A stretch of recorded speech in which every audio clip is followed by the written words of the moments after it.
I am fantastic. Skintastic. Uh, Oh, you're fantastic and skintastic? I am skintastic. I don't even know what that is. It's a lovely product from the Avon company. What is it supposed to do? It's a oil. It's to oil your skin, and Southerners loved using it to ward off the mosquitoes. If you're an '80s kid, you know what Skintastic is from Avon. They just threw us out in the yard and let us get beat up by mosquitoes. Oh no, you'd fly. They would cart you off here in Texas. From what I remember. Well, it's 8 p.m. on a Monday night. And in case anyone is confused, normally it's the second Monday night of the month that you'll see these two mugs, this one and that one. But we had to skip it. You had something to do last Monday, and so we changed it. Yeah, I had softball stuff. Ah, well, welcome everybody out there in the lovely audience tonight. We're so glad to have you on Monday night here. This is the third Monday night of the month, and it is March the 16th at 8 p.m. And it's time for the Two Chaps live sale. I'm Scott, broadcasting from just outside of Philadelphia. I live in lovely southern New Jersey. My good friend David is broadcasting from Texas, outside of, well, are you Houston proper or? Northwest of Houston proper. We are still in the county, Harris County, but just northwest. In what's called the proper area is called Spring Klein. We're in the Klein area. The Klein, and with that, is that Klein with a K? Klein with a K, yes. Ah. I knew some Parsons actor chap is from this area. Anyway. Now, let's see here. I'm trying to maneuver about 3 different devices, actually. So I'm in a strange area. I hope my lighting not strange. I hope my lighting is okay. It might be, if you'll allow me, folks, to just do a slight adjustment. How's the lovely Tammy this evening? Hello, good folk. She's been listening. To what? She's been listing listing. Her Macari, I believe. Some high-end art items, it looks like. Has she been listing towards the bow or the stern? Oh, wrong kind. I'm sorry. Stern.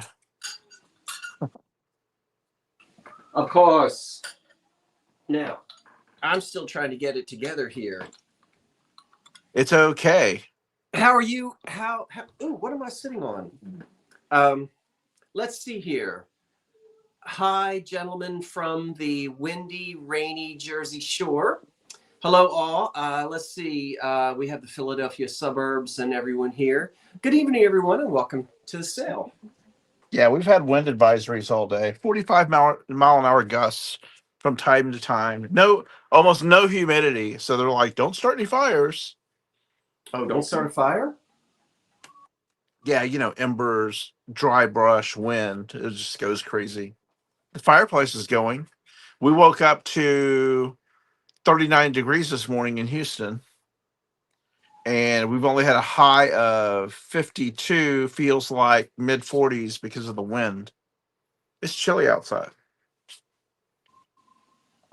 What did you have for dinner? You probably haven't had it yet. I had a lunch dinner. I brought Tammy home some box lunches from our 1 p.m. meeting. So I rushed home. I actually made soup to go along with that sandwich. So I had chicken soup as well as a chicken breast sandwich. And I'm not hungry.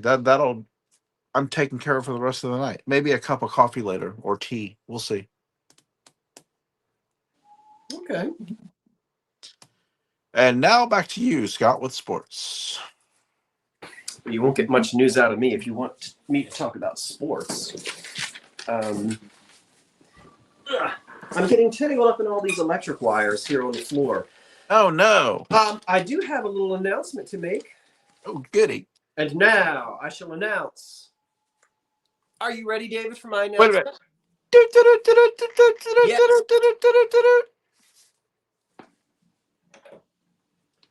Yes, thank you. I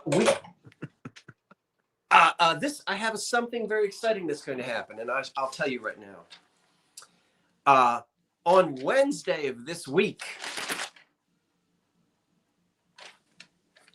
at 5 p.m., I shall drop the first Pink You Stink drop sale.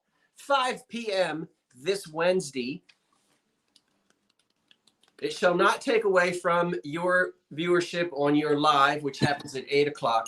Here, here, here. My drop sale is it's just a drop sale. So thank you for ding-a-linging that lovely pink bell for me. You can ring my bell. Well, I'll keep that in mind. Pink You Stink drop sale will drop this Wednesday at 5 p.m. And you can buy all the pink. I've got a truckload of pink depression glass. Mm-hmm. Yes, Christina, I know. Thank you so much. And I appreciate that. Every now and then when I punch in Chris or Christina and don't pay close enough attention, thank you, Christina. I appreciate that so much. You're a doll. You hit Christina and out pops something else from, what is it called? Pirate Ship, where we print our labels?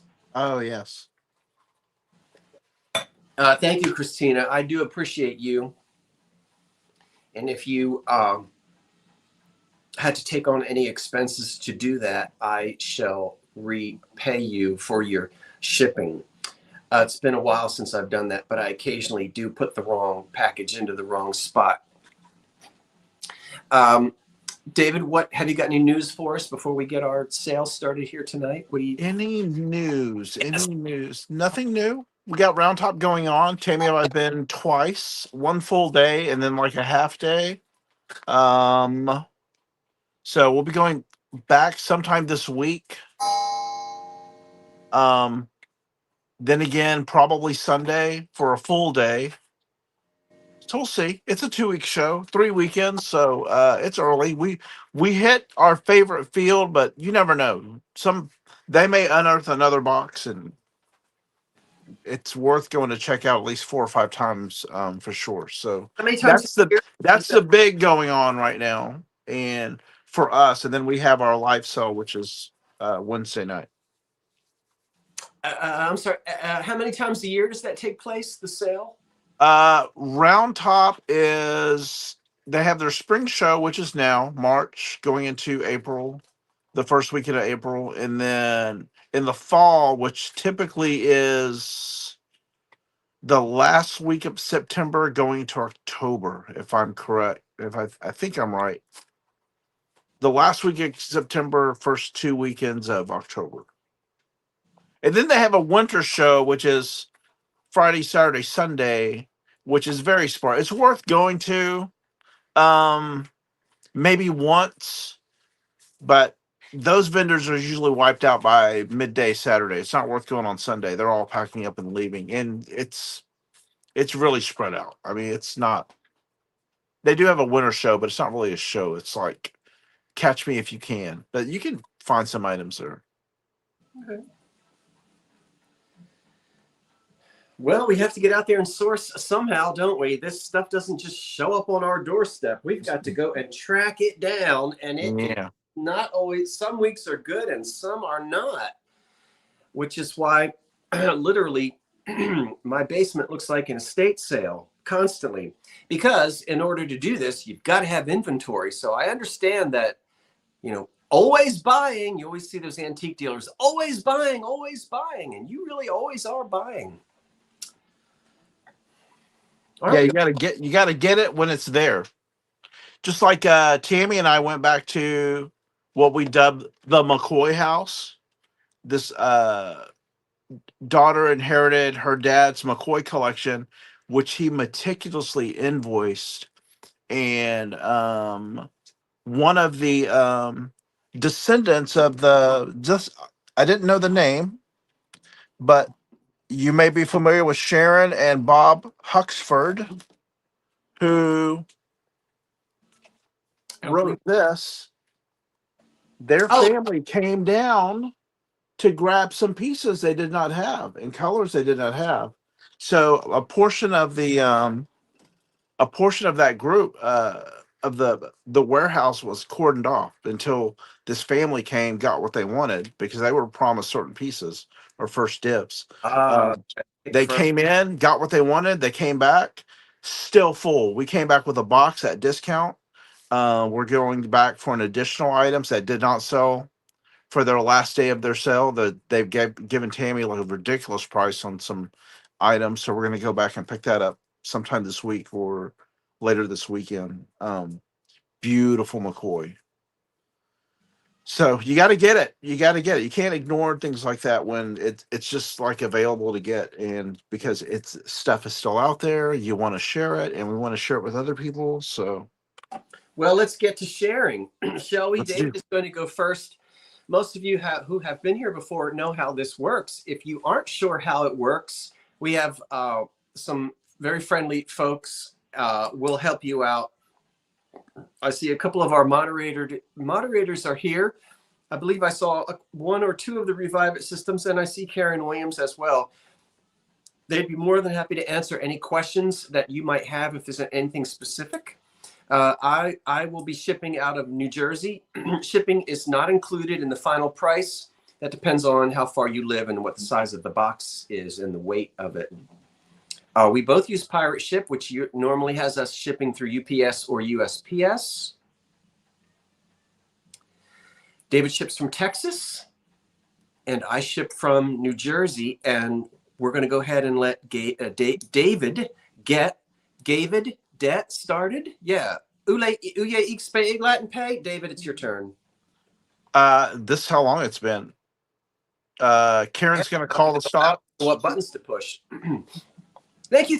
And thank you, everyone, for being here. Karen has a start and stops. The first one's going to start at $10. Thank you, ma'am. Now, I am not familiar with this pattern with black. I'm thinking it might be Fenton. I'm not sure. So you Fenton experts, you let me know if it's Fenton or not. I definitely know it's not L.E. Smith and it's not Pilgrim. But what's throwing me off is the dogwood pattern that's in this ruffled bowl.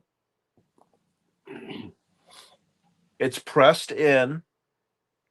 This is a 7 by 2 inch bowl, so 7 inches wide, 2 inches tall. It's got like the Fenton foot, but that's what's throwing me off is the actual dogwood pattern. I didn't know if Fenton made dogwood. That 4 petal pattern. So I'm just not sure. But we know it's depression. We know it's made in that era. It's not signed Fenton. So if it is Fenton, it's early. A few straw marks on here from the making of the glass. It's not, which it's definitely 100% black glass. It's not the dark amethyst, dark purple, because you can't see any light through this.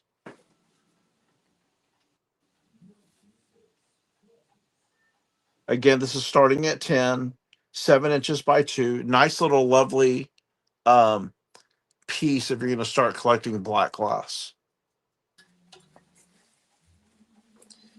Miss Sarah, yes, Google gives you all kinds of suggestions, but you can't go with that. I was looking in books, couldn't find it. David, excuse me. Will I be putting in stops for you? And Karen said she had the starts and the stops. Oh, she has the start and the stop. Okay. Yeah, so we'll rely on Karen, and I'll do a quick refresh to all right. catch anything. That way we have 2 eyes, 4 eyes, 6 eyes on it. All right. Kathy Mentor is in at 10. Yeah, so Google will give you all kinds of suggestions, and then it's wrong because it'll take you to something totally different. Okay, I'm going to count this down. 10, 9, 8, 7, 6, 5, 4, 3, 2, and 1. Just allow for a lag. And of course, if there's active bidding, we'll let the bids go where they may, even though we've done a countdown, just to keep it going, just to be fair for those that actually want to get in on the item. And that's not the only black glass I have. I do have some L.E. Smith ×2 nice little starter pieces for black glass. You're Not still expensive in. at all. Kathy Minter is your winner at 15. Thank you, Kathy. I appreciate it. Thank you, Karen, for the stop. Are you going to let it roll into a second item?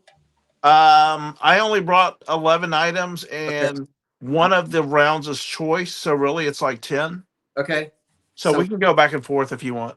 Okay. All right then. Well, well,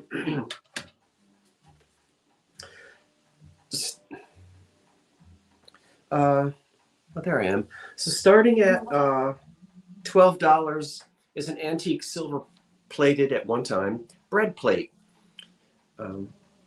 quadro plated, whatever. And as usual, the silver plate is gone. This starts at $12. I shouldn't say as usual, but in many cases, I think it's just lovely anyway. I like silver plate, even when it's lost a lot of its luster. This one is 12. That one is just short. It's about 12.5 inches, about 12.5 inches. And it's just beautifully embossed around the edges. And I love, so reminiscent of the days when there was always a platter of white bread on that white bread. You know, white bread today, we go, yeah, white bread. But the staff of life, right?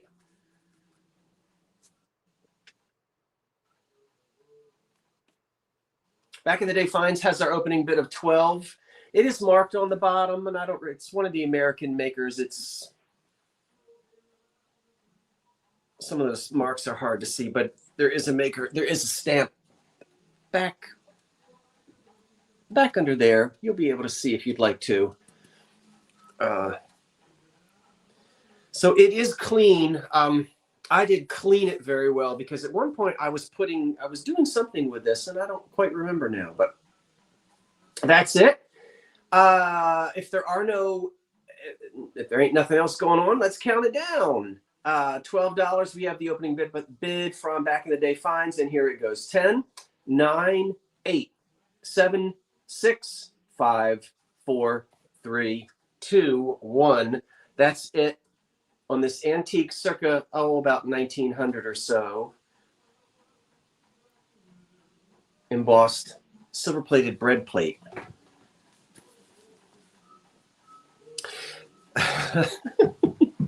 And David, you are there, okay? Yeah. So the bread plate, the stop is in, and it's going to go to Back in the Day Finds at 12. Wonderful, wonderful. And thank you, Eric, Urban Ghost Hunters, who did identify that ruffled bowl as Apple Blossom from Dugan. Okay, so the next item I have is starting at $8. Another little starter piece. It is an ashtray. You can use it as like a mini riser if you want. But this is an ashtray, black glass. This is L.E. Smith. If you put it up to the light, you'll see where it's purpley. It does have, this ashtray has had a life. So you can see this on the bottom side, which would face the table. A little fingernail shard missing there. Another one here. Maybe it was in a bar, who knows? But the top side that you would see table facing up is in great condition. You can use that to put your keys on, almost like a tiny catch-all. Who knows? Pins, coins, or if you have an occasional cigar, ladies and gentlemen, you can use this. Not quite the cigar ashtray, but oh well. And this coming from someone that works at MD Anderson. Shame on me. This little thing is 5 inches across and sits 1 inch tall.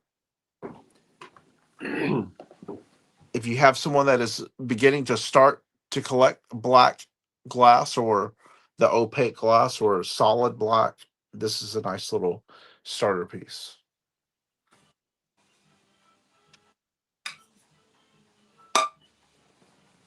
I love finding this in people. I mean, you know, this one I dug out of a garage, believe it or not, just buried under a bunch of stuff, and there it is, old Depression glass. You never know. If you're out of state, so you need to dig, dig, dig where no one else is digging. This was among tools, screws, and all that stuff.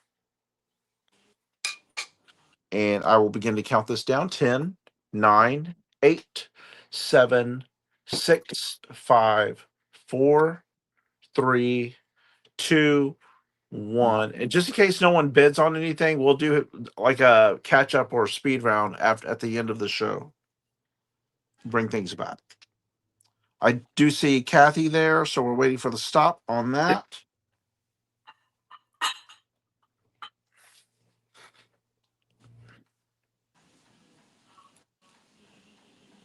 There's the stop. So Kathy Mintier, hopefully you've either started a nice little collection or you're starting one.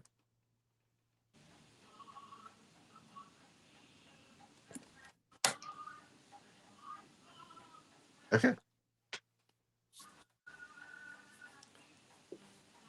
Ready? Yeah. All right. Now, I have 2 pieces of painted porcelain.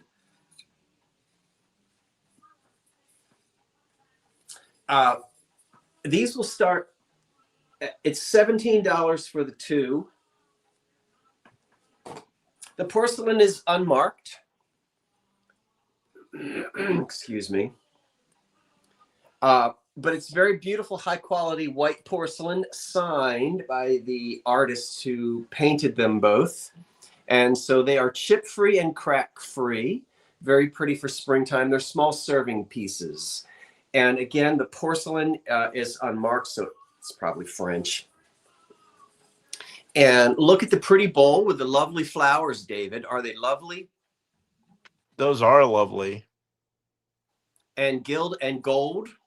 And as you can see, the lady has done the same painting here. And so I guess you're going to want to know the sizes of them. And then I can tell you who painted them, because I think there's a name on it. I have to read it though. So that's about 9 by 6.5, and a little 5-inch, it's a little 6-inch bowl, rather 7 inches, a 7-inch bowl. And the person who painted them, here's her name. Can you see that? Mildred. No, it's Hasselhoff. Blanche Hare.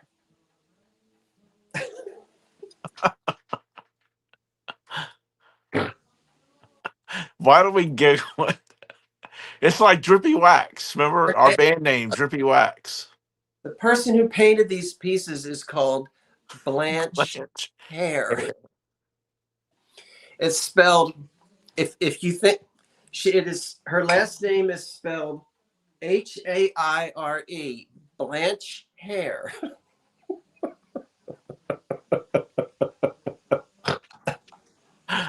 I'm not sure why I'm finding that rather humorous, but I know it's blurry and you can't read it. That may or may not add value. I don't think I'd like to find a blanched hare in the bottom of my hollandaise sauce platter. But some of you might. And that would be perfectly up to you. So no one is interested in the lovely hand-painted porcelain of Blanche Hare. Hi, my name is Blanche Hare. I'd like to welcome you. Raise your hand when I do the roll call. Um, Hare, Blanche, hair. Present. We will bring these back later. Hard stop. Nobody wants them. And that's quite acceptable to me. $17. Come on. No. Get ready with that hard stop, Miss Williams. We're going to throw it in there. And I'm sorry, Miss Hare. Stop.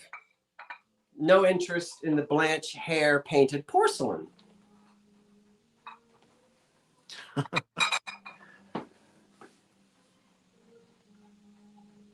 I have nothing. There we go. It's your turn now. All righty. Last piece of L.E. Smith. This is now some of these come with, it's a planter. It's Greek key, 3-footed.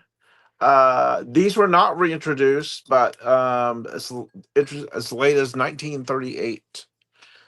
Some lines from the black glass were reintroduced in the 50s, early 60s. This was not. You'll sometimes see these as an open planter, or they'll put a flower frog, either clear or matching black glass, on top of these. I did not have a glass frog to add to this. This is starting at $12. Starting at 12. And where is my, can I show this and grab a measuring tape? I guess not. Okay. Yes, I'm wearing green corduroy. This stands 4.25 inches tall and is 4.5 wide at the base. So 4.25 tall from foot to tip and 4.5 wide. Key pattern. Nice thick planter.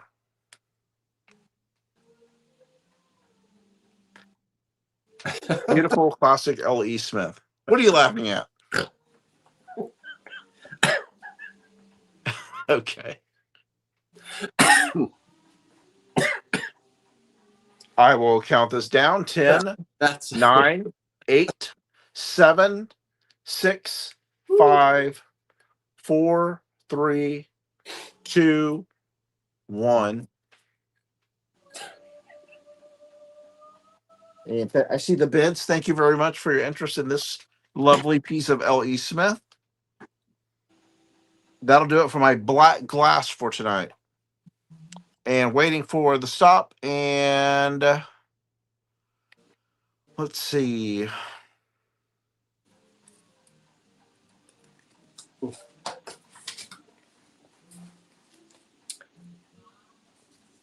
Yeah, we'll go through PayPal invoice. If you do not have a PayPal account, no problem. We can invoice as a guest. And so that's not a problem, as long as we have your information. It'll still say PayPal on it. Some of my folks have gotten confused because when they say they don't have PayPal and I say, well, I'll bill you as a guest, they'll still see the word pay. It does still come from PayPal, but you don't have to have an account. Okay. Carol Byrne, Cable, I see you. Thank you so much for your high bid, and I appreciate the other bids that came in. Thank you so much. And we'll go to Scott. Well, then in that case, I have this piece to sell, and this starts at $30. Now, this is a flow blue platter. See? I know I still have you on there, David. I think they can see me. This, before you put your bids in, there is you can't see it. Probably not. There's a little bit of very light brown staining, which can be reversed. But it's there. And then there was a small repair done to this, which was so good. It takes me forever to find it, but it is an antique flow blue. I'm sorry. I guess I'll go ahead and. Well, first of all, I'll let you look at it and see whether or not maybe you can see. There's just the lightest bit of of the brown staining, which isn't, I think my lights are, can you see it, David? You can't. I can, just slightly. Okay. It's not heavy. No, and you can soak it out of there. There's about 5 different ways you can do it. Or use it the way it is. Some people just hang them up on the wall as a decoration. But it's the repair that was done, which is beautifully done, is down right here. There was a chip, and the porcelain was repaired, and the blue was over painted. It was a small chip, which I'm hoping that my camera is I know it's blurry, but Lonsdale is the name, and it's English. We can see back here, I think Lonsdale. So a large $30 antique English flow blue pattern, excuse me again, which had a chip that was repaired, and there are no cracks on it, and everything else seems to be all set for you. So a big serving platter. I don't see any questions. I love old repair in porcelain and ceramic. I like old repairs too. I don't know, there's something quaint about the workmanship and the fact that it did get repaired. Oh, the quality stuff. I've told y'all this before. I geek out when I follow a lot of okay, this is not gonna surprise anyone. Y'all see how I dress, right? Okay. I will spend up on things that are made quality, and I will repair some things, get things repaired, resold, hand sewn, whatever. And I geek out on pictures of now the King of England with a L-shaped repair on a double-breasted suit jacket, or a patch done on his now 40-year-old loafers that he wears because they were made from quality and they just patched the stuff up from the experts. I mean, quality does not go away. You just keep repairing it. Yeah, quality is worth repairing. Absolutely. Men don't get their shoes resold anymore. $30 going once, going twice. We're gonna put the hard stop in if there's no interest in the antique English flow blue platter. I didn't see any questions. I've got something in my throat. I can't seem to figure out how to. I guess I'll go drink something else other than that fizzy stuff. And we'll pass on this, but we'll bring it back at 9 p.m. We'll bring it back at the closing hour. And David, it's your turn. Let's take it back to you. I don't know how many folks. There we go. And all righty, there's the hard stop. Okay, good. I'm going to go drink some ice water. Sure. Starting at 17, okay. I'll take my time so you have time to grab your drink. Fenton Bell. Who loves that song? Fenton Bell. Oh, my word. That's a song, isn't it? I think you're taking liberties, but you certainly may. Okay. Well, here is a lovely Witten pattern from Fenton. A lovely bell in pink, or as they call their Velva Rose color. It stands 6.5 inches tall. And at the widest point, it is 4 1/4 inches wide. Let me zoom so you can see how lovely this piece of glass is. Fenton glass. Almost carnival-like with the... I guess they do refer to it as carnival because of the slight opalescence to this, which you can see from the light bouncing off on it. You see the greens and the yellows, but it's a very, very soft pink. No pink in Marie's house. That's okay. There's room for pink in most houses. You can do a nice little vignette. Spring's coming along. This goes lovely with different whites and just different glass. If you just have a collection of Fenton, there's no chips or cracks on this lovely bell. You do see the lines from when it was pressed. Other than that, it is in great shape. Nice little soft ring to it. There's the bottom or the inside. It reminds me very much of the work of Blanche Hare. Are you familiar? I am.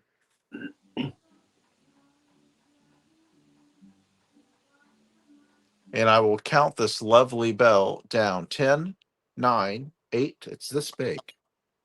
7, 6, 5, 4, 3, 2, and 1. If you haven't noticed, Scott and I will move this along and go to the next item so we can get all the bids in quickly so you can get back to your evening. Next up, oh, I don't think you have a winner yet. Sorry.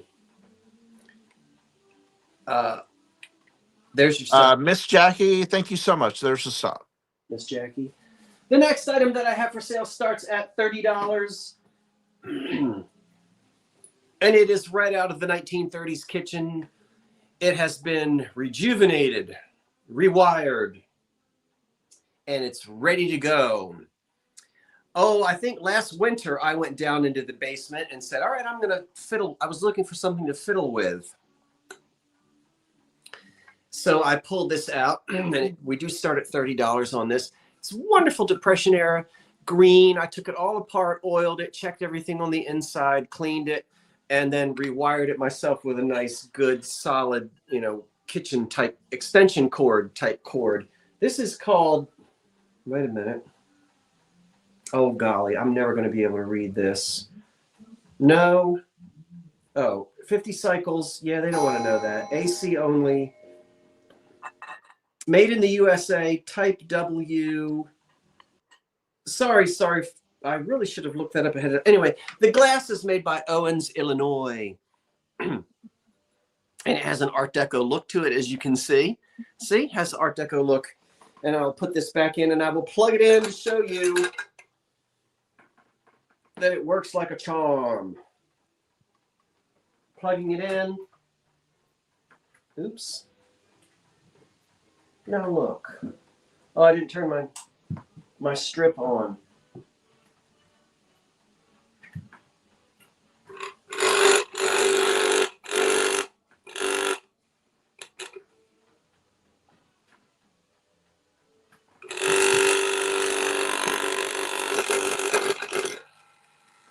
See it going to town there? So that will scramble the eggs. And this is made to sit on the top. Like that.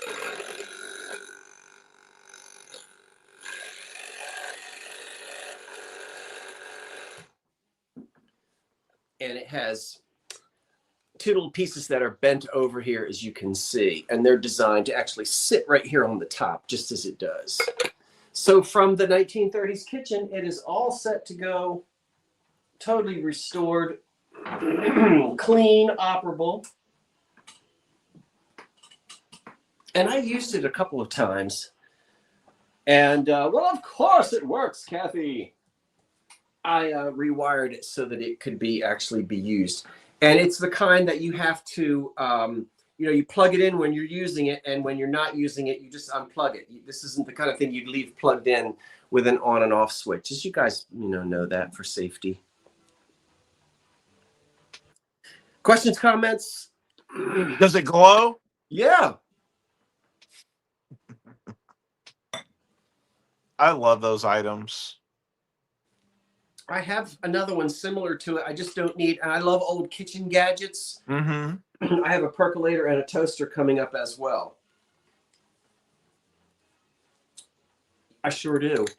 So we have no bids, so we'll bring it back at the 950 goodbye round when we sign out, or 9:55. Karen is going to put that stop in, and I'm going to try to find the right button. I can never. There it is. No, it doesn't glow. We were kidding. It's clear. It's clear glass made by Owens, Illinois, so it doesn't. What was the size of that? For their education. 3 cups. 3 cups. 3 cups or 1.5 pints. 3 cups, 1.5 pints. Yeah. Yes. Yes. I do not have McCoy tonight. We will have some Wednesday night if you join us for Vintage Uprising Texas. My next item starts at, so thank you. Thanks for asking. Starts at $60. If you still percolate your coffee, we have a very large Pyrex glass percolator with all the innards. Sometimes the stem isn't there. Sometimes the glass bowl isn't there. Sometimes the metal filter is not on top. This is in excellent condition. The stainless steel is very clean. It marks up to 9 cups, as you can see on the acid etch under the band. 9 cups of wonderful percolated coffee. All the Pyrex badging is there. Pyrex 7752. 7759, I'm sorry. There's the lid. Wonderful lid. I have one. Use it myself. It's a 6 cup. There's the bell that holds your grounds. The aluminum is in great shape. No chips or staining of the Pyrex neck that percolates the water when it comes up. Everything's in excellent condition and badged as appropriate with Pyrex. 9 cup, number 7759. When I find these in very clean condition, I pick them up, especially when they're a very good price, because these are getting harder and harder to find. And boy, did this come in handy when we lost electricity and I can still percolate coffee on a gas stovetop or soups. This is a large one. Beautiful, large Pyrex. All glass except for the aluminum band and the aluminum strainer for the coffee grinds. That'd be cool if they made a glass strainer. I've never seen one with a glass strainer.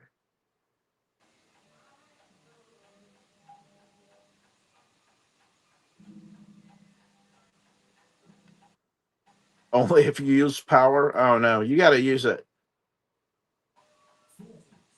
Yeah, Sherry uses a percolator she bought from me before. And the coffee is so good out of these when you fresh percolated coffee. Certainly is. Okay, we're going to count this down. 10, 9, 8, 7, 6, 5, 4, 3, 2, and 1.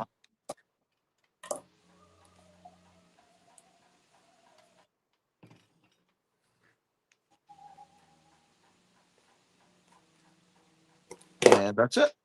Okay.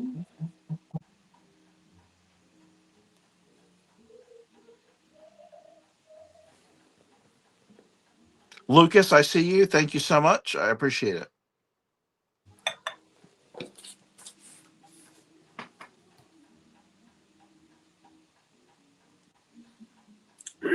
I think that I will stay.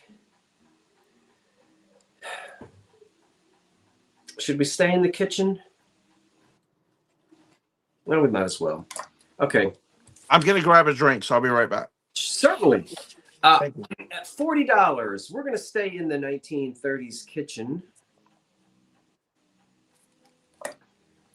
And I have a 1920s electric toaster for you at $40 with a wonderful electric cord. And again, this is also one that I took apart and redid. This was maybe 3 weeks ago. I had a weekend where I was really in a tinkering mood. Didn't even touch the cell phone for like 3 days. But people who know me know I'm fine. I'm just removed from the modern world. And I restored about 3 of these and a couple percolators. So I took it all apart and I cleaned it. This is from the 20s. The first patent dates on it are 1915. Sorry, no, not on this. That was on the coffee pot. This is a universal. So this is right around that 1925, 28 up to about 1930. And so you have to fold both sides down, of course. Flip the bread. It's very pretty. It has the warming top here. I love these tops because you can put something on it and it'll stay warm. I'll plug it in so that you'll see that it will. I don't have a piece of bread to toast for you tonight. I have a wonderful old electric cord. These cords are fine. Use them. You just don't plug this in and run away. Because obviously, as you know, there's no on-off. Sometimes there's an on-off switch in line on the cords, but not on this one. So when you plug it in, it is on, and you have to be right there with it. But this cord is just fine, and I will plug it in. Will a bagel fit in it? No. No. Yes. Well, no. No. I'm going to say no because, one, you can get an English muffin in it if it's a very thin bagel. But, people, there's all different sizes of bagels. So I would say a very thin bagel cut in half. But nothing thicker than a, what do you call it? English muffin. And I think, all right, let me plug it in and not electrocute, not burn myself. It'll heat right up very quickly, and you'll see it.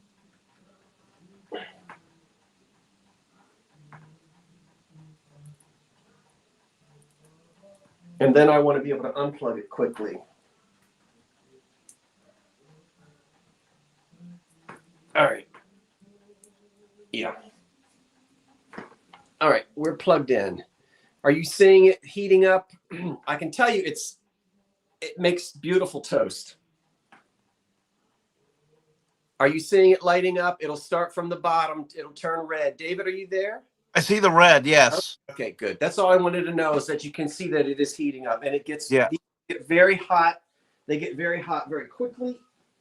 Ooh. Put that thing down. I just put that thing down. There we go. Just so you know, Scott, they sell thin bagels at Kroger. Well, then maybe a Kroger thin. But the kind we get here in New Jersey, no, they wouldn't fit. They wouldn't fit in it. Okay, so there we have it. We'll count this toaster down. It's all ready to go, ready to be used. As you can see, it's all complete. And I cleaned all the chrome and whatnot. So the bid is what, 40? 40 currently. 10, 9, 8, 7, 6, 5, 4, 3, 2, 1. That's it on the circa 1925 electric toaster, cleaned, ready to use at your house. This show amazes me. No blanch hair. We go from blanch hair to Pyrex to L.E. Smith to a toaster, indestructible toaster. Always amazed. So I'm going from Pyrex to Victorian glass. Are we going to have a intermission? It's up to you. We don't have to. I'm just waiting for the stop on the toaster. Okay. We don't have to. We can if you want to. I didn't know whether we were or not. I didn't know whether you would mention it. Do you want one? No. I didn't know whether you needed one. We both have drinks, so I think we're good. So thank you, Terry. Terry is the winner at 60. 40. Hmm? Mhm.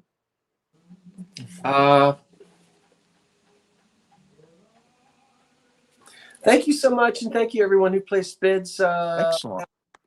Percolator from the same era coming up. So if you like 1920s electric kitchen appliances, stay with me.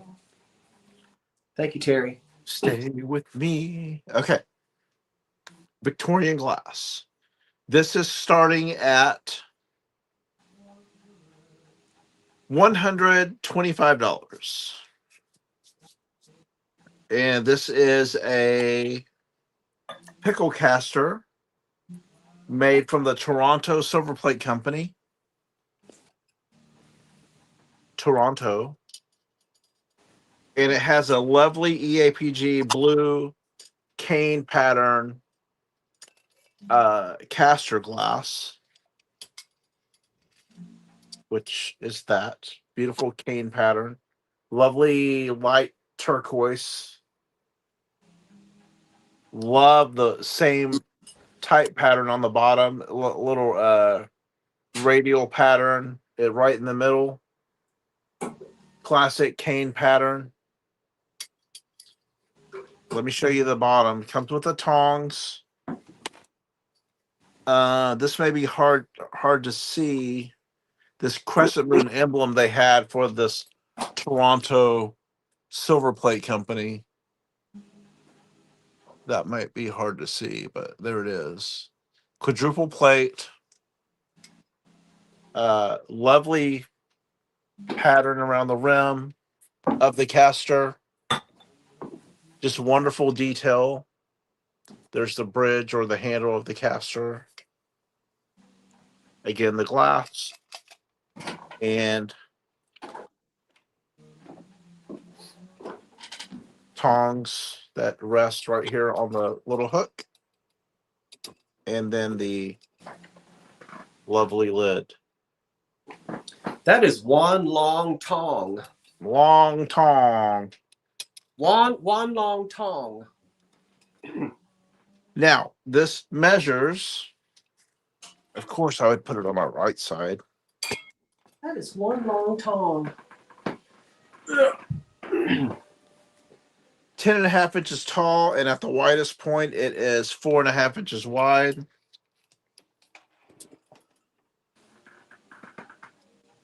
And if you're starting a collection of Victorian silver and these casters, this is a nice, unusual piece. Normally clear glass or amber, this beautiful blue or cranberry. We've seen cranberry, lovely yellows. That's a nice caster. Is the glass chip and crack free? Well, let's look. This is all pressed, and it's a very old glass from the late 1800s, and I feel only the press lines, and I do not feel any flea bites on the bottom. No cracks, no chips, no flea bites. The glass is in excellent shape.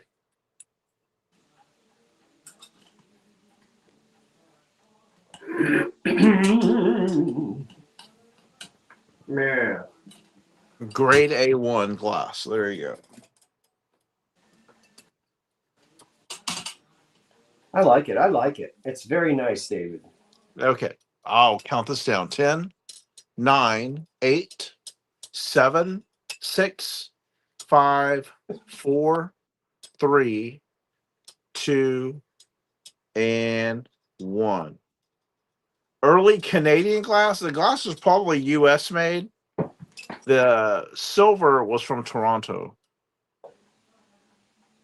That's a very popular pattern when you get into EAPG. So, you know, once someone made it, 5 others copied it. And you could have a glass house that was around for 2 years and it burned up. That's how it went back in the day.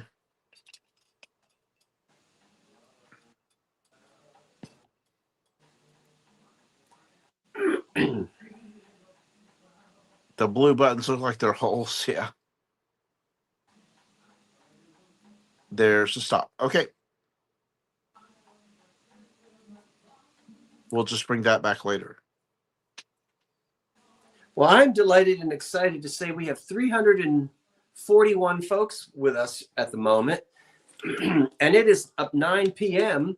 and you've tuned into a Texan and a Jersey boy. And we're just selling stuff that things that we enjoy buying and selling.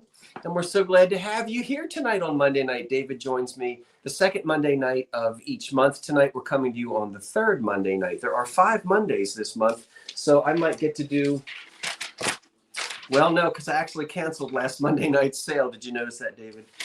I would, however, like to make an announcement that this Wednesday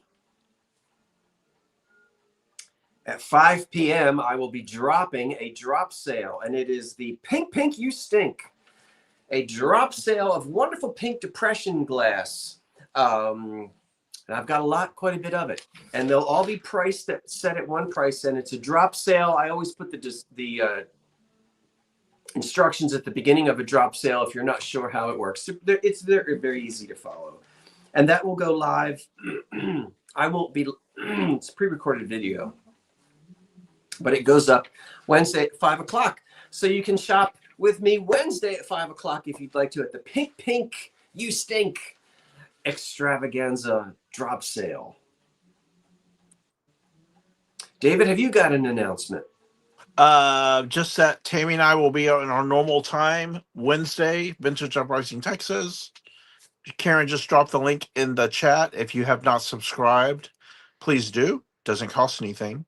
Just to let you notify that when we have new content, we drop whenever we're at Round Top or estate sales, shop with me. We'll do a little haul to show what we've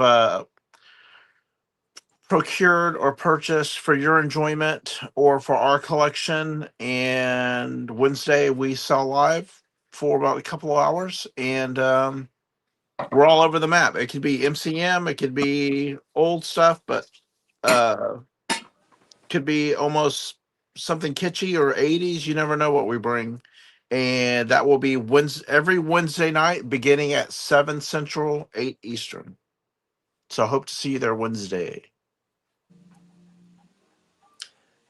We'll continue now. Excuse me. With the next item for sale. Shall we? Sure. We sure shall.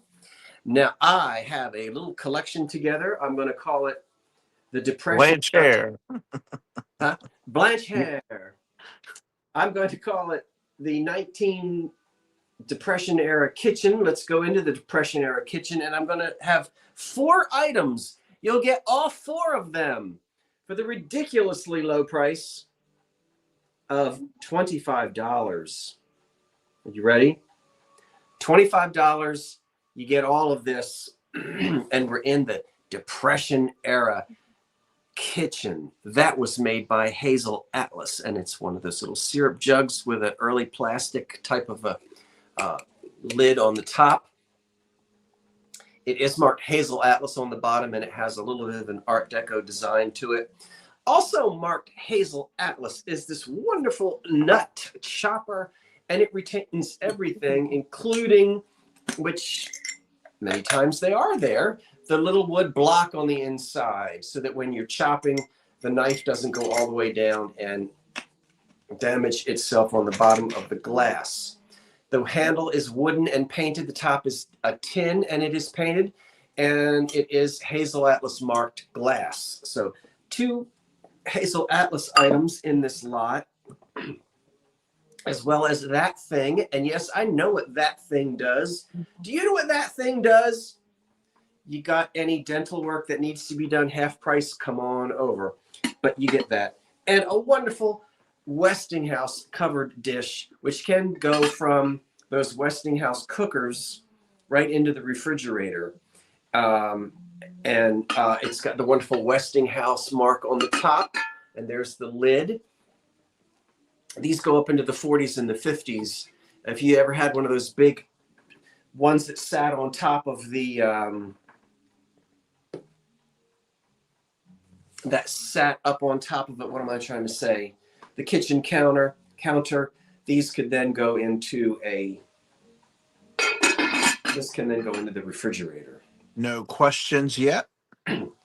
I think that I need to redo. This is lagging here on this. Give me just a moment. I'm gonna.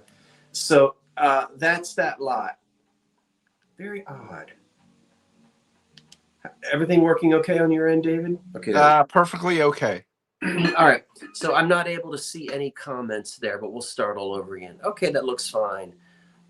So the covered jar, the covered refrigerator dish, the wonderful Hazel Atlas nut chopper with the wooden block on the bottom. This looks like it was hardly ever used, which is all of this kitchen glass is in good condition. And the syrup jug and the mystery. What do you do with it?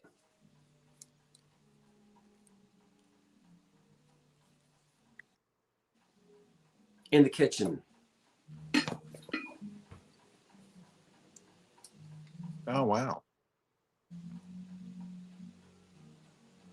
Does that give you a clue? You pick up a hot plate.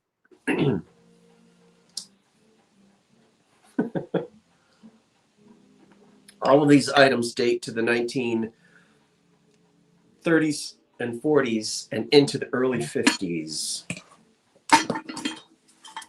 And that lot is $30 if there, is that what I said? I can't even, I think so. Yes. And we will move these aside over here to the floor next to the next item that if there's no interest, then I've got once we come back from David, a coffee percolator, which I don't think I'm going to actually plug in, David, because I have water here to do it, but I wasn't planning on making any coffee tonight. No. Well, we'll see. That's a nice lot of kitchen utensils for $25. Well, there they are. Wonderful, wonderful. Okay.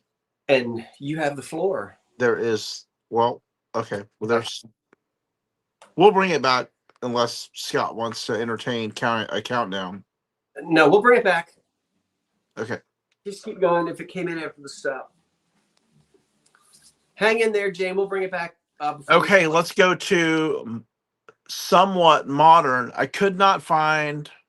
I'm gonna have to find a Texas pottery book or someone that knows Texas pottery, and I'm guessing it's Texas just because I found so much of it. I bought 6 pieces of this. It's Art House pottery. It's a lovely blue. It is signed, but I could not find the maker. Let me spin this around. Lovely blue and gray pottery, and let me show you the lid. That's pretty. Yeah, it's gorgeous. I bought several. I think I bought 6 pieces of this. The top shows the blend. It looks kind of harlequin when you're looking at it.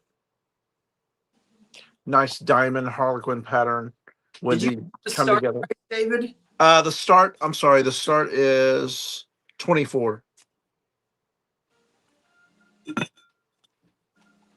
Lovely on the inside. There are no issues as far as like chips or cracks. It is signed. I want to say it's maybe Gary. I just have problems with the name. It's got to be a Texas artisan. I'm not sure. I just cannot find this person. I've got to run into the right people. I'm gonna bring a piece with me to Round Top and ask those experts that have pottery around. Maybe they've heard of this person. Maybe I'll run into that person. Who knows? Lovely shiny glaze on the blue. There's a light blue panel going into a gray panel, going to more of a little bit darker blue, and then a dark blue, and then cream color. The director of public relations there is a person named Blanche Hare. You might want to Blanche Hair. just give her a call. Yeah, sure. I will try and give her a call. This is not going to take a lot of space off your shelf. This is only 4 inches, 4 and 3/4 inches tall. And at the widest point, it is 6 inches wide. And I absolutely love how the lid lines up with the jar. Let me turn it around. You'll see where the blues match, the white matches. All of that lines up very nicely. I don't know how they do that, but they do. No issues with the lid. No issues with the actual bowl.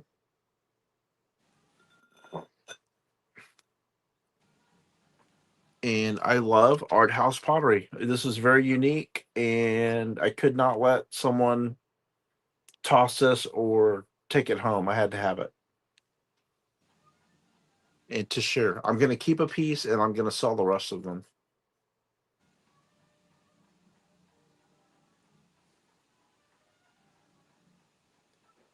And like I said, this is signed. And I will count this down. 10, 9, 8, 7, 6, 5, 4, 3, 2, and 1. Yeah. If we need help, we need to go to Helen Waite. Blanche's assistant, Helen.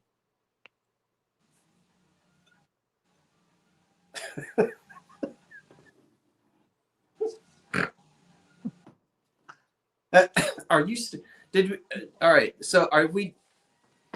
Are we what? I don't know. Did that stop? Okay. Next. Now, David, that was a lovely piece of pottery. Pottery. I got 6 Fostoria stems. Now look here. Come on, clock. I'm not trying to compete with you. Okay. This is the, I'll show you. These are Fostoria stems. I have 6 of them, chip free. Wow. No flea bites. $60 is where we're going to start. These were introduced in 1938, and it's the Willowmere, Willowmere, Willowmere pattern. It's a Fostoria pattern. The etch is actually number 333. Beautiful stem. This is the 10-ounce water goblet. Now, you know, we look at these now and we think, oh, wine. Well, yeah, sure, you could. But these were actually made as the 10-ounce water goblet. They're 7 1/8 inch tall. They are crystal, meaning clear glass, and introduced in 1938. So I have 6 of them. And again, the bowls and the bases are all absolutely chip and flea bite free.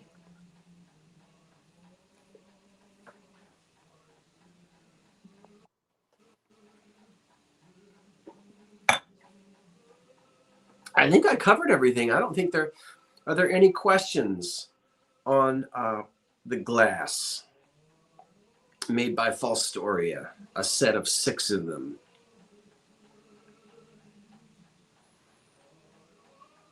I don't run into the Willowmere pattern all that often. I run into chintz a lot. But Willowmere's, it's a pretty floral, etched floral pattern there, as you can see, made by the Fostoria Glass Company. So here's I have the other 4 are out there on the table.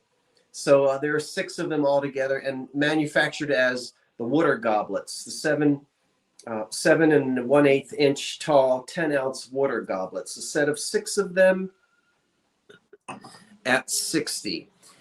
If I don't sell them tonight and you say drat, these will wind up in the eBay store. So if you get, what's the opposite of buyer's remorse? If you miss something and you go, oh, I wonder if I could get it, that's where these will go.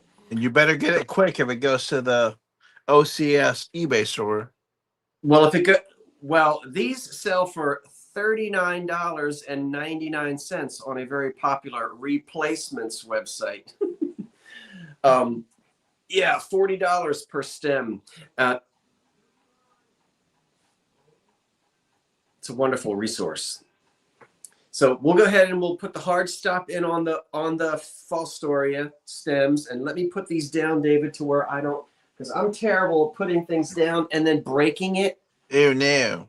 Or forgetting it's there and stepping on it.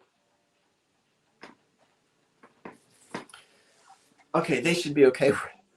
They should be just fine where they are. Now, let me get, wait. It's always a challenge to push the right button. I've done it.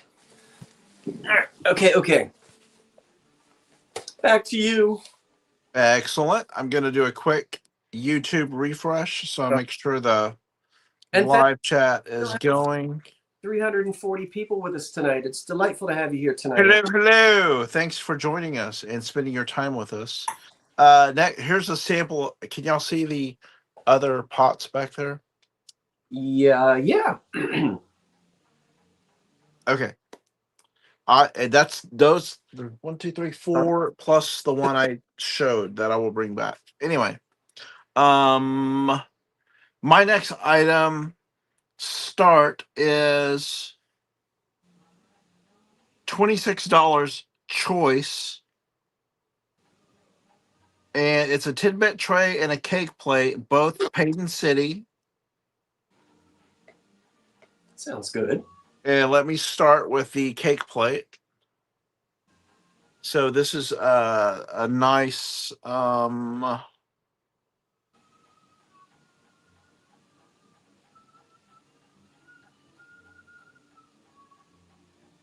has a nice radial pattern. And the pattern etched on there is where are my little notes? Oh, Gothic Garden, the Gothic Garden pattern.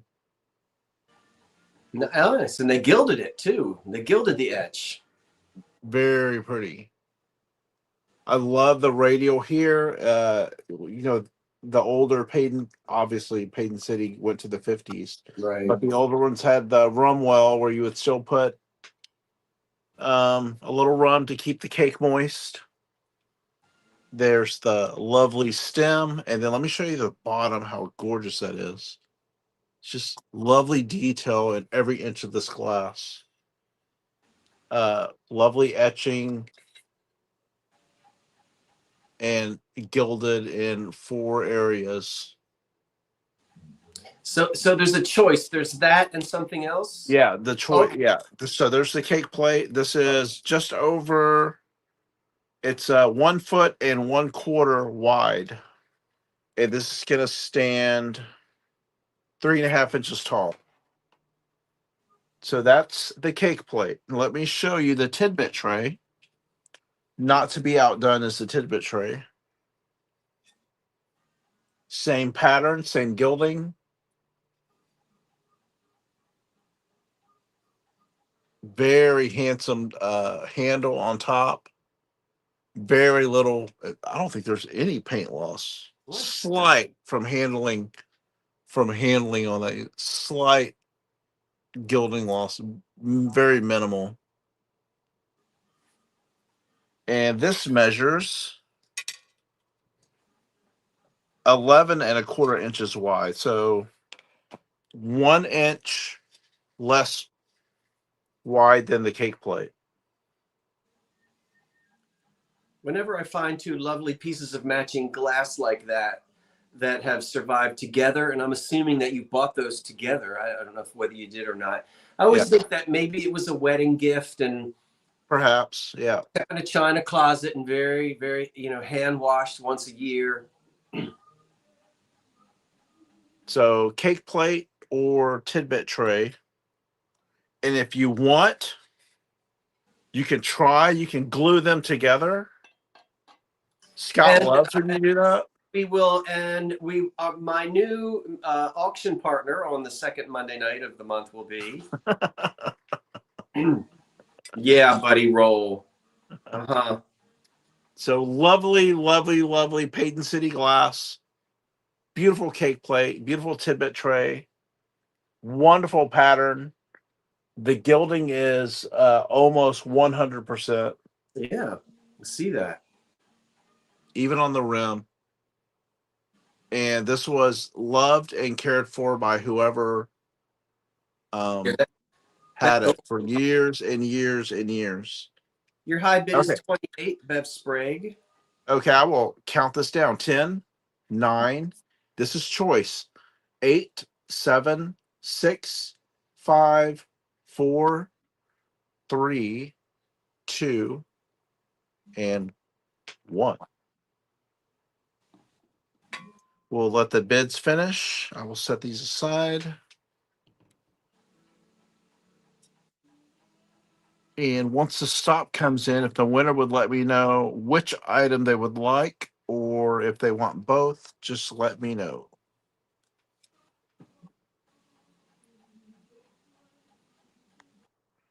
So you're waiting for Bev Sprague, I guess, is your high bidder at 28. So Bev will have to tell us whether she wants the cake plate, the tidbit, or both.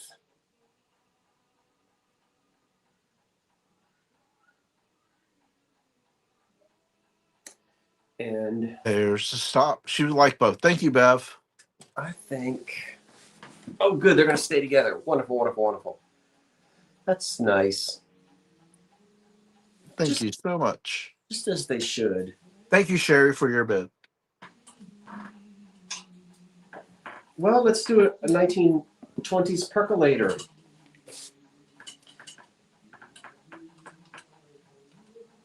Which I've cleaned and refurbished. And it's in complete operable condition. So this one is starts at 45, and it's small. I know somebody's going to ask me, how many cups? How many cups? Well, I didn't. Not much. It's wet because I just washed it.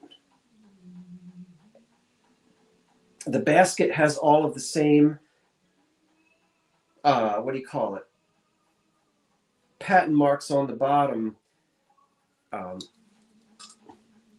6 cups, probably 6 cups, 1930s era cups, not the big mugs that they give you at the certain stores, And it's the earliest patent dates on this are 1912, and the latest patent date on it is 1924. I think the patent dates are underneath.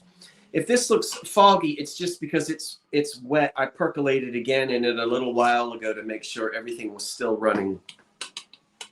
So the condition is phenomenal. And I love the early pieces because they mimic furniture. You see how it stands up on legs? Right. I wasn't surprised at all when I saw the first patent date on this is 1912, because a lot of your old kitchen appliances did very much mimic furniture. These legs would disappear and you'd have flat coffee pots as we know them. But so very pretty. Here's the spout, and you can see how clean it is.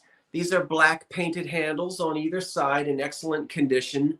And it comes with a wonderful old cord, which is in excellent condition. Again, you can absolutely use this old percolator cord, and it just goes in the back here, and it works just fine.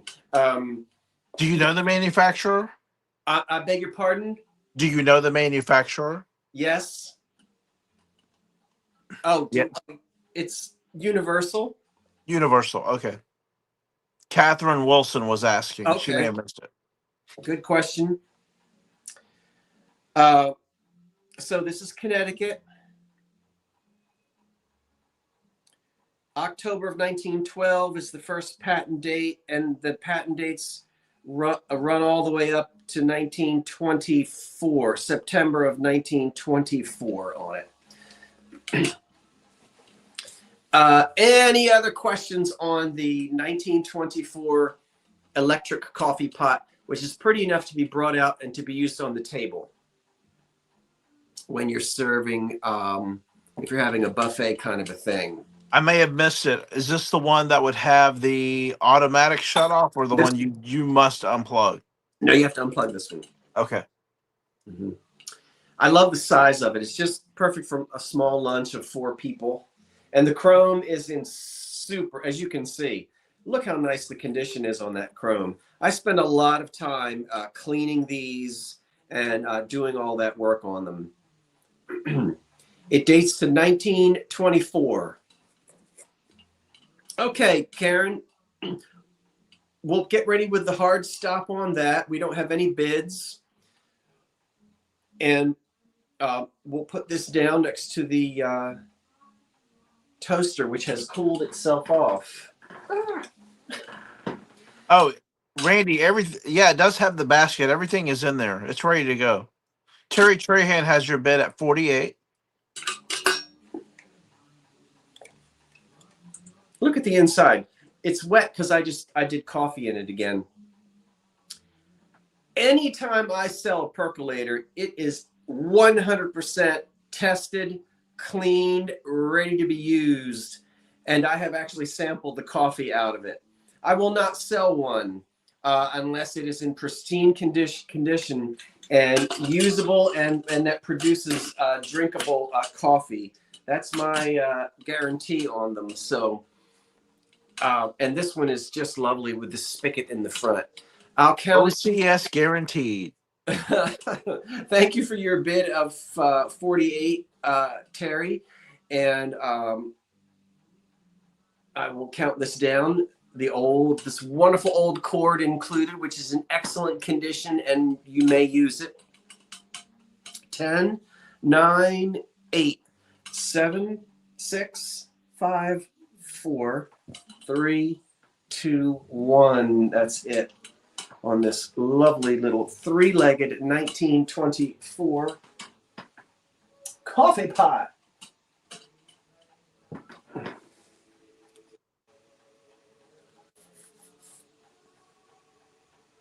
Oh, there we go. And the stop is in, and that will be sold to Terry at 48. Thank you, Terry. Okay, I have. Nice to see Terry in here. I have a Eastlake style Victorian inkwell. It's a double inkwell. It's going to start at $100. Ooh, oh, I've seen this before. I think It's a triple pin rest, and let me show you what I'm talking about. Old glass too. So the glass is going to be basically EAPG. Oh, okay. So double. This is Eastlake style.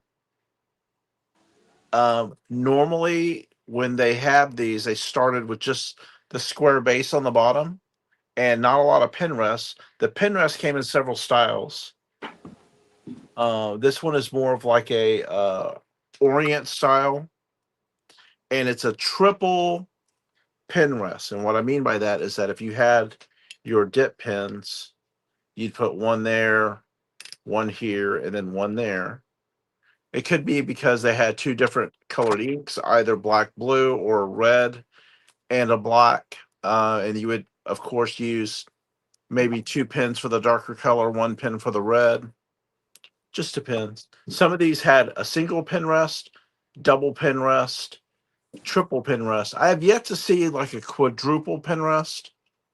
Typically 1, 2, or 3. And those usually insert on the back of these bases. The crossbar is to stabilize the pin rest so that it doesn't bend or sway.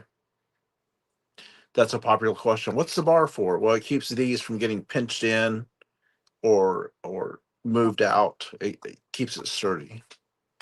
Matching lids. Sometimes the lid is missing. Sometimes they're both missing. But we have everything intact.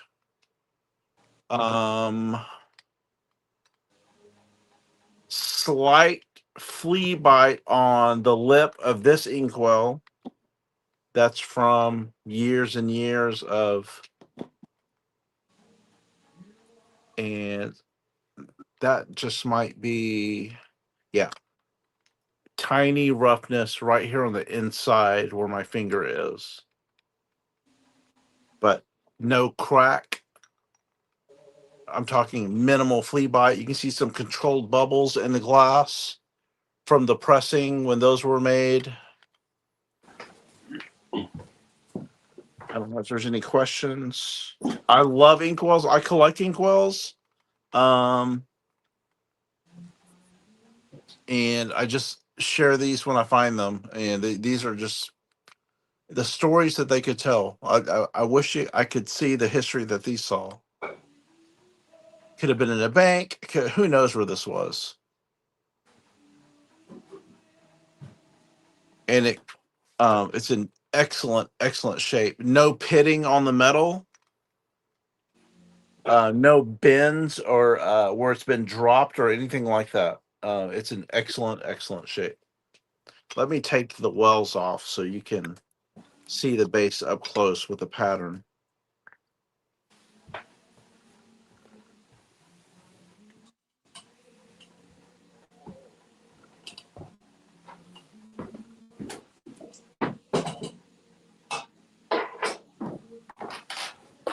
Ouch.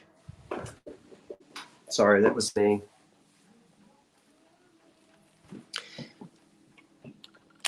And I don't know if there's any bits in there. Let me count it down. 10, 9, 8, 7, 6, 5, 4, 3, 2, 1. And this would have been circa 1879, what they call double pots. Double pot inkwell. So 1879 you're looking at.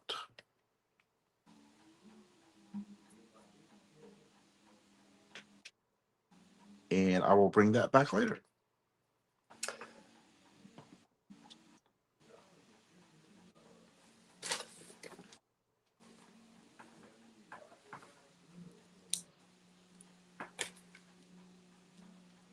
Okay, the next piece that I have is a vase. Now this starts at $25. And this is a Satsuma vase from the 30s. And it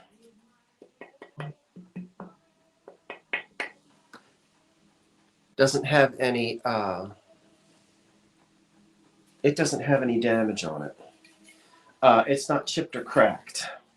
And this is made in Japan. And these let's see, this one stands 12 inches tall. Okay, now I can turn it all the way around. So Satsuma, 1930s Japanese vase. Painted all around.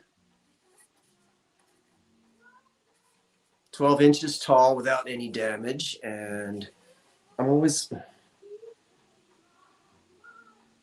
before I turn it upside down and a pile and a dead spider falls out, as happened in my basement. Here is the made in Japan mark on the bottom. This puts it after 1921. And but anyway, it certainly dates to the 19. These were popular in the 30s. You could actually get them through like Sears and Roebuck's catalog and that kind of thing. And the decoration on it is beautiful and typical of what you would see on, there's some dust on the top of it. Typical of what you'd see on that type of a vase, a Japanese vase made for the American market. And it's decorative. And those who know all their about the different figures, you would know who these folks are and what they're doing. All this symbolism or things that I don't really see. It would be pretty with a collection of black glass. Yeah. So, any questions on that? I didn't see any. Any interest in the 1930s Satsuma vase? Carol Byrne has your opening bid. All right, then I'll go ahead and count it down. 10, 9, 8, 7, 6, 5, 4, 3, 2, 1. That's it.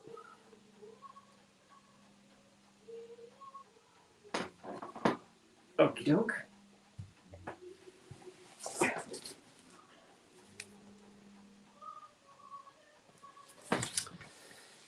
And the Satsuma vase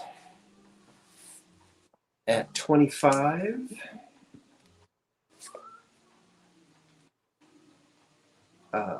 There is a stop. Thank you, Karen, for the starts and stops. It does help us a lot. Carol Byrne.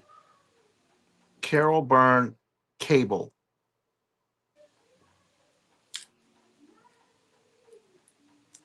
All right, Carol, if you'll send your information to me at my email address, which is on here, right there, because I don't believe I have your information, so it's welcome if you're new. And I thank you so much. I'll look for your email tonight, and then that way I can get your invoice out tomorrow morning. If you have any questions, just ask. And thank you so much. There you go, David. Okay, my next start is $16, and this is for a antique to vintage chair pad. Looks like it was handmade. Only a single chair pad. I think that's a flower. Oh. It looks like this was needlepoint, perhaps. Let me get in there. And then bordered with yarn, black yarn, and this pink yarn. And I don't know, my eye is drawing towards this being a flower, and then with a smaller flower design here. So the red, browns, orange, pink, green, maybe a raspberry color, and then a little tiny touch of yellow here in the corner. I don't know if it's symbolic of anything. Here's the back. It looks to be like a red linen on the back. In great shape. It looks very sturdy. I wish there was a pair, but there wasn't. But these are the kind of things I like salivate over when it's handmade, and I just grab it. I just love the artistry and the time involved in making something like this. I mean, I couldn't do it. I mean, could I learn? Probably, but I appreciate the fact that somebody took the time to make this for their home or someone else's home.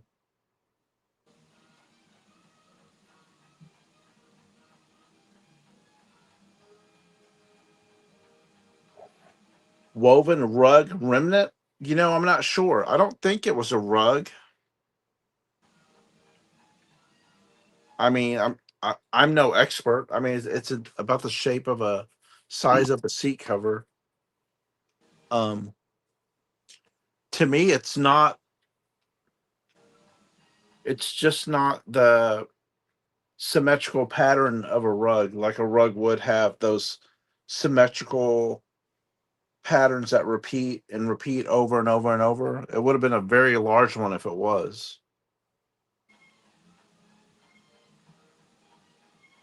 Like I said, I'm not the expert on this. I just love the fact that it came from a lovely home. Maybe it was heirloom. Maybe this belonged to this person's great grandmother. Who knows? And this lone one survived.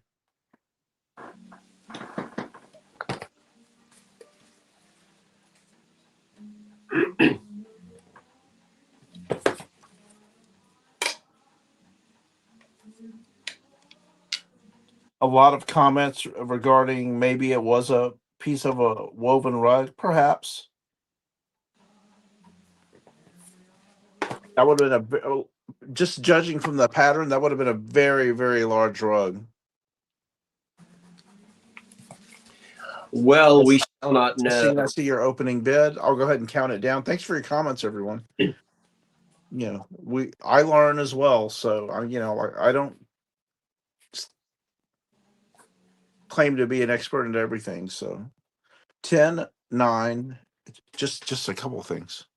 10, 9, 8, 7, 6, 5, 4, 3, 2, and 1.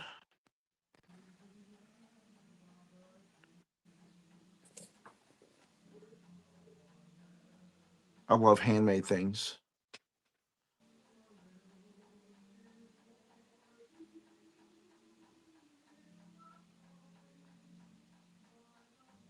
And Justine looks like a high school art project to me. Maybe. I mean, who knows? Justine, thank you so much. I already have your information. I appreciate you. And we'll go to Scott.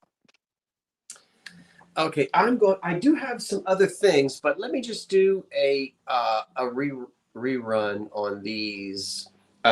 So this is $30, and it's an antique English flow blue platter with a very little bit of light brown staining. I know you might not be able to see it on the screen. Just a few spots of light brown staining, which is up to you whether you want to try to get that out or not. But it's very faint. There's also one small repair, and it's a wonderful old repair.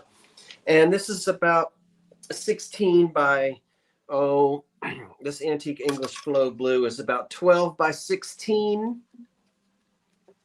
And the old repair is right down here, which I think they did a really good job on that.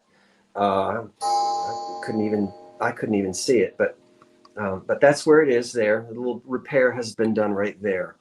And it's got the English hallmarks on the back. Lonsdale, I think, is the maker of this one. Lonsdale. I hadn't seen that one before. And so it's not cracked. And other than that very light bit of brown. On prints, they call it foxing, you know how, but little brown food stains and that one repair. So I have that, which is a $30 start. And I don't see anyone on that. So I'm going to keep something going because the other one, we're going to move on now. If there are no bids on the flow blue, however, let's keep the $30. That's okay. The stop is in. Just keep the $30 start on the kitchen lot. There was someone earlier. We'll see if that person is still here and wants to get a bid in. Well, the kitchen lot was 25. 25, yeah. Okay. Yeah. So the kitchen lot is 25, and that as a review, if the kitchen lot person is, if anyone was interested in, it would be, Sherry, I don't know what you mean when you say I would give 30. Were you talking about the flow blue pattern?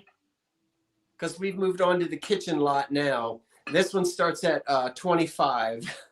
So it's the refrigerator dish with the W on the top of it for Westinghouse, because these went down in those Westinghouse cookers too. That comes in the lot. This Hazel Atlas syrup dispenser with sort of an Art Deco bottom. Sherry meant for the flow blue. Oh, well, that started at okay. 30. Yeah. So this is Hazel Atlas. And then the nut chopper is Hazel Atlas as well. Evelyn Layton right now has the high bid on the kitchen lot. And this gizmo here, which a lot of you are having a good time discussing what that is.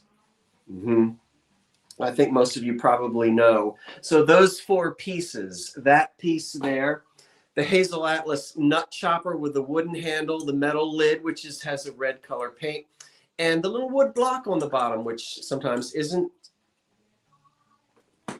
present. The syrup jug with the plastic lid. Ooh, and this wonderful chip-free Westinghouse glass refrigerator dish. And that was the kitchen lot. Let's count that kitchen lot down because I know we have a bid on that. And we'll count the kitchen lot down. 10, 9, 8, 7, 6, 5, 4, 3, 2, 1. That's it on the kitchen lot. And we'll wait for our stop to come in.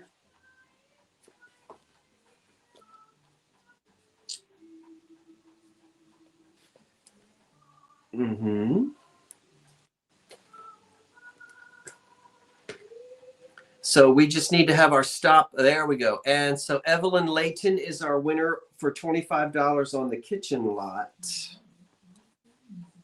Kitchen lot. All right, Evelyn.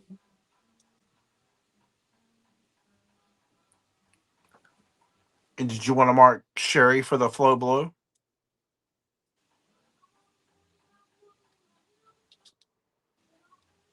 Yes, I will. I'll make a note of that. Congrats, Evelyn and Sherry. The flow blue platter.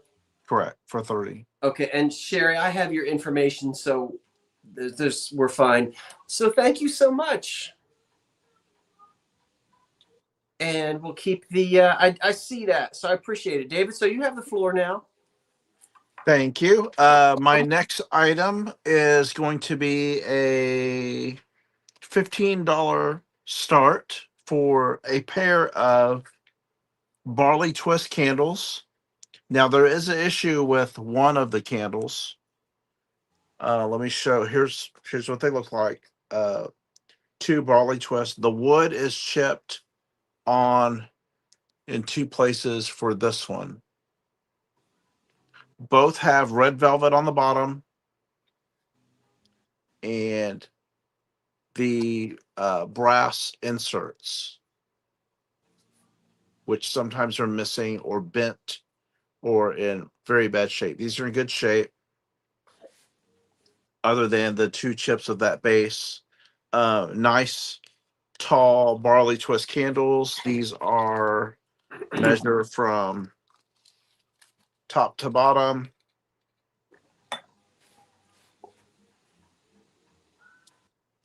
Almost 11 inches tall. Thank you, Carol Byrne. I see that, and thank you.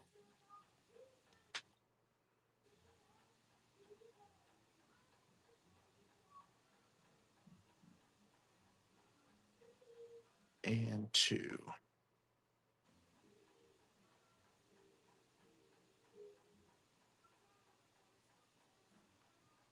And I will count these down: 10, 9, 8, 7, 6, 5, 4, 3, 2, and 1.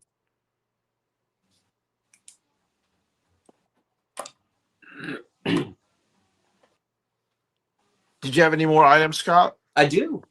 Okay.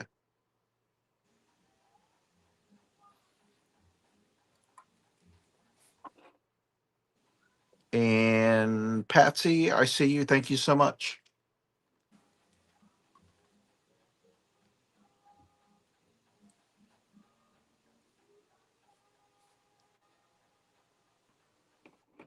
I have starting at $25. Starting at 25. Yeah. I have 8 of these. 8. Now, this is, of course, been collecting for a long time. You recognize American Sweetheart, whether it's in pink, opalescent, crystal, or that Monax stuff. But that's in the crystal glass. And then the sherbet cups are here on the bottom. So there are a set of 8 of these in the American Sweetheart pattern, and which is notoriously chipped because it's thin glass, it's depression glass, and it is scalloped. And how did all 8 of these survive without a chip or a flea bite? Don't ask me. Don't ask me. But they did. And that's the way they're manufactured. I know it looks like a champagne stem that's been broken off, but of course that's the way that they're made. And so, you know, you can't get aggressive when it comes to tipping and licking because it won't quite work. Will it? No, it won't. So anyway, ice cream season for some is every night. For others, it's June, July, and August, but it's coming around the corner. And these are just lovely. The chrome-plated cup holders are just perfectly fine. Yeah. And that's the glass itself. So I have a set of 8 of these. Here's just 2 of them here. And any questions? I see no questions. All right. Well, what kind of questions? What kind of ice cream? That's the only question. I prefer coffee flavored. Oh, coffee flavored ice cream. Mm-hmm. I think I would have to agree with you on that. With raisins. That's my favorite. With raisins.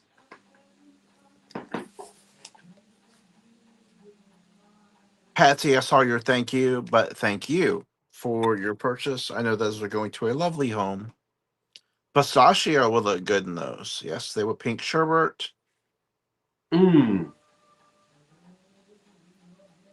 Bev came in after the stop, but if you want to count Bev, Scott. Shrimp cup, says Lucas. You're talking about for the Hazel, the sherbet cups? Yes. It's Bev Sprague? Correct. Or Sprig. Okay. Bev. Oh, yeah, Sprague. Okay, Bev. The 8 American Sweetheart. I'll email you tomorrow. Thank you, Wood. Okay.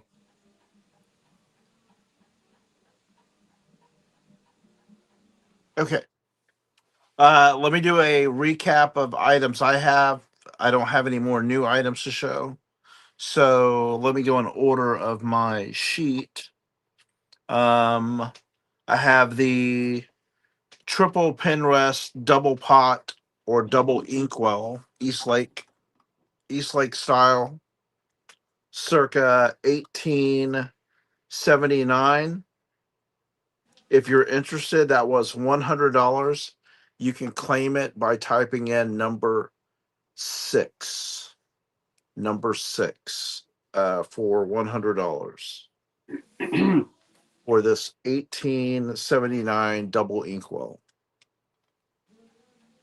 You want to just run through the other 3 I have? Yeah, sure, because I can then do a couple more. Okay. Then I have the house or pottery house signed, lidded, beautiful blue, kind of like a harlequin pattern. This is $24. You can claim it by typing in number 7. I'm just recapping the 4 items that have not sold. So $24, you can type in number 7 and claim that, a quick claim.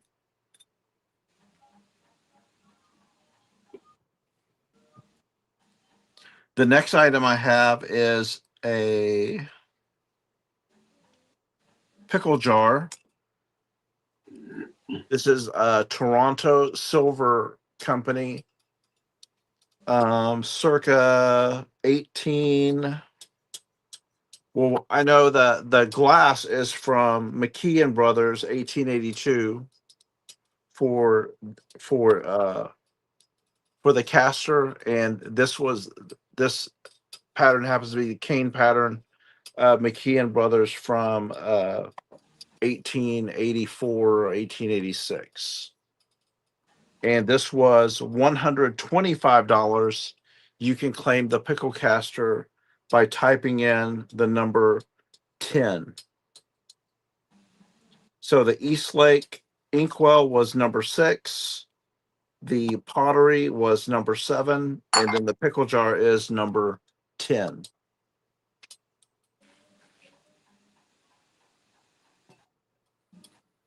And of course, if you see this later and want to email me, of course, the email's right on the bottom. Just let me know if you're interested. Otherwise, these will get put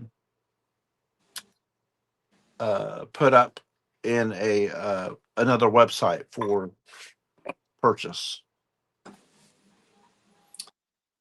Marie, I will make a note of what you just said, and maybe I'll be able to run into you.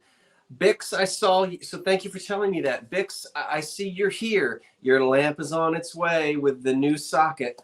So it should reach you soon. And let me do this, David. I've got these two, which don't need any explanation. Everybody already knows what they are. But they start at $15 for the two. And it's the cereal bowl, the Hazel Atlas cereal bowl, and the milk pitcher of Shirley Temple. So both pieces, $15. Let me feel it again. No, it's not chipped, but of course it's depression glass, so it already feels like you're going to cut yourself because it's not fire polished. There's old Shirley down there. What do you think she said as she saw the cornflakes cascading down, getting ready to smother her face? No, Yummy. No, not the cornflakes. And then here's the milk pitcher. She said, "Oh, goody."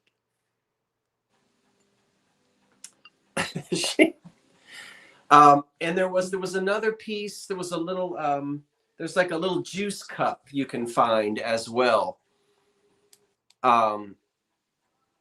So are there any questions? There is a bid. MB has a bid of 15. There's the little cereal bowl, Ritz Blue. And you could get these by doing all kinds of things, coupons over the radio, and buying 6 boxes of oats or 2 boxes of cornflakes and whatnot. Yeah, they reproduce these, or they did reproduce these when it was popular to do so about 20 years ago, and they're just awful. They're the originals, they feel greasy and gritty. Shirley doesn't look right. I mean, she looks like she was ran through a automatic washing machine. The new ones are just terrible. Terrible, terrible. Okay, Shirley Temple, very collectible. It's getting harder and harder to find people who know who Shirley Temple was. I'll count them down. 10, 9, 8, 7, 6, 5, 4, 3, 2, 1. That's it. Oh. All right, Shirley. I'm not ignoring the camera. I just have the chat below this. So if you see me looking down, there's a stop, and MK7QN is your high bid of 20, Scott. Okay, on the Shirley Temples. I'm not sure if my memory, it was $20. Okay. Would you email me MB? I'm not figuring out who you are. Sometimes I know these, but I'm not remembering. So if I don't have your info, please send it, and I appreciate it. MB-MK. Where did it go? Okay. It's hard, folks, to keep all this in your brain. MK7QN. MK7. Is that a spaceship? QN. Okay. David, have you got something else? No, I just did a recap of those That was three your... items. Okay. I've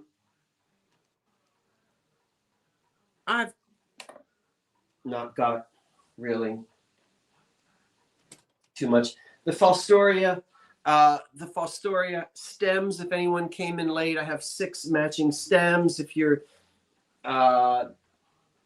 in the Windermere pattern and the electric beater, I've got that lamp over there, but I don't think I'll do that yet. Okay. So that might be it. You can go on. If you have something else, feel free. Well, I'm not happy with what I have. The only thing I have, this electric beater, that's 30. That's from the kitchen. Oh, that's from the 1930s. Somebody did want that, and we said we'd bring it back. So The beater? see if they're still here. Well, it was the kitchen lot. I didn't know anybody said. Oh, well, try it anyway. Oh, well, all right. $30 for the electric beater, which I cleaned and rewired and refurbished, and it works just fine. I had it plugged in a minute ago, but yeah, you plug it in to keep it on. It doesn't have an on-off switch, so it's oh, there. See that? All right. So I put a new cord on it, and it's from the 1930s. And Bev says she'll take the stems for 60 if you want to mark that down. Well, Bev, I'll run them. I'll bring them back, and you can start us at 60, Bev. That sound all right? And I'll, just for fairness, and I'll do the countdown. This was from this is Owens, Illinois glass, not Hazel Atlas. Yeah, Owens, Illinois, and that starts at 30. So we don't have any one on that. So we'll just do the start. I'll do the stems, Karen. Thank you so much. And we'll do the 6 Fostoria stems, which start at 60.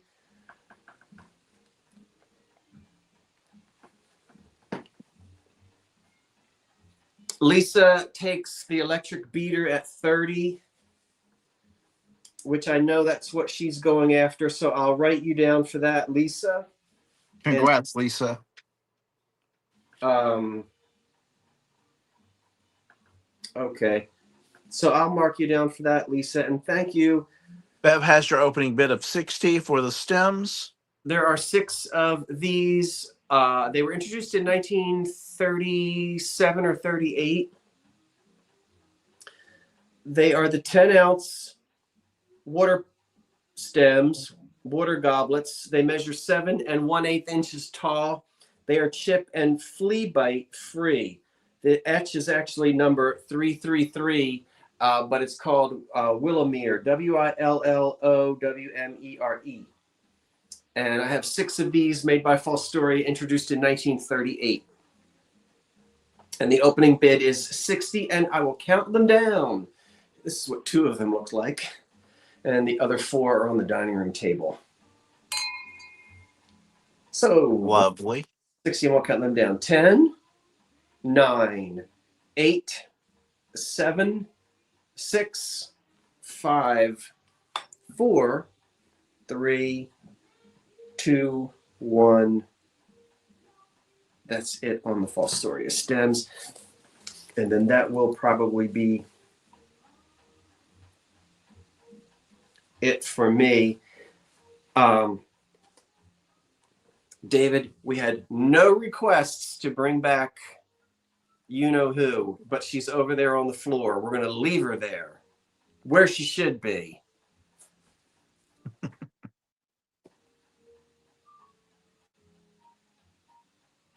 Is the stop in?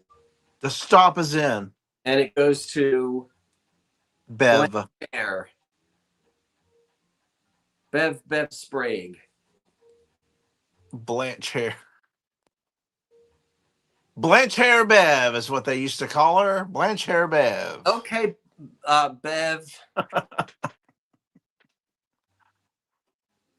Bev, you also picked up the American Sweetheart pieces. So these will be a couple of big boxes for you. Because it takes a lot, excuse me, it takes a lot of space when you're packing glass like this. Very lot of space. Oh my goodness. Thank you everyone. We had about 350 folks here as we were selling tonight. David, are you going to bring anything back? Was there anything we missed? No. I did a recap, so they can rewatch this, or I can bring it to a sale later on. We will list them, so you never know. Never know.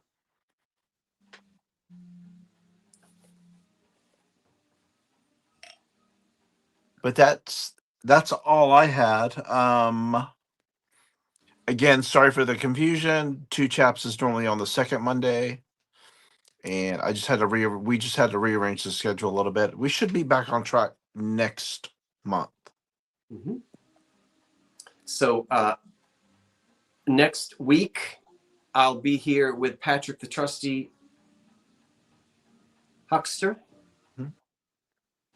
And then this is extra Monday, so I'll be here by myself for that last Monday in the month of in this month. So five Mondays this month, and then back to 4.